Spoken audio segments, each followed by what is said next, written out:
Held in these cells, sleeping on bare floorboards and eating just bread and water, the conscientious objectors were forced to consider their position.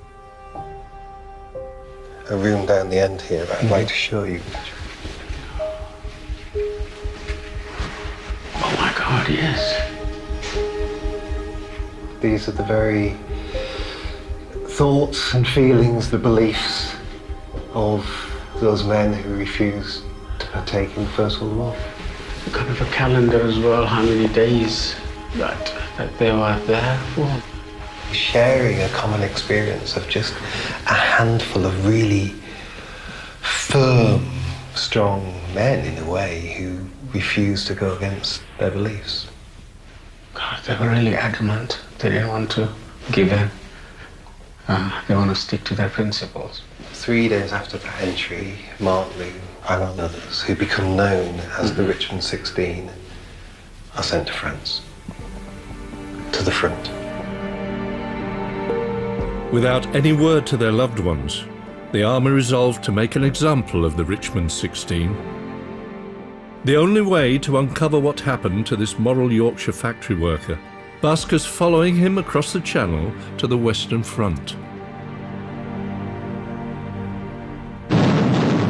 By 1916, Britain was engaged in some of the deadliest battles of the war. The army needed every man they could muster on the front line, and patience towards objectors like Alfred was growing thin.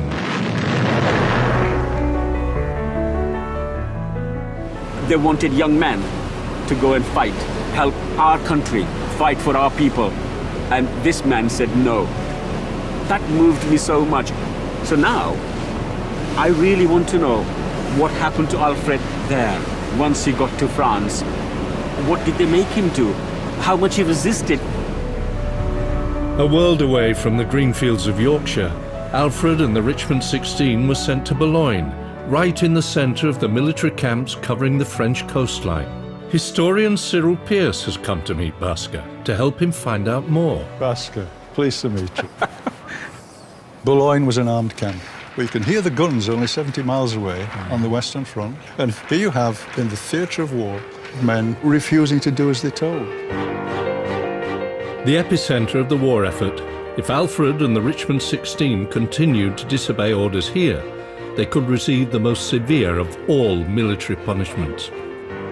Now, the full rigour of King's regulations in the theatre of war for men who were disobedient or deserters or said to be cowards was that they would be taken before a court-martial. Should they be found guilty, could be death by firing squad.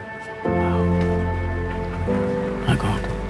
And they were given the opportunity to change their minds. Really? Yeah. Alfred was given 24 hours to decide, agree to join the war effort or face the deadly consequences. Sticking to your principles in Britain is one thing, but being near the war zone, it's another. What did he do? Coming up, Bhasker uncovers Alfred's answer to this shocking ultimatum. This is the place that they had to face that awful dilemma. And chooses a personal tribute to his moral Yorkshire factory clerk. I would like to read a poem that Alfred wrote in his book,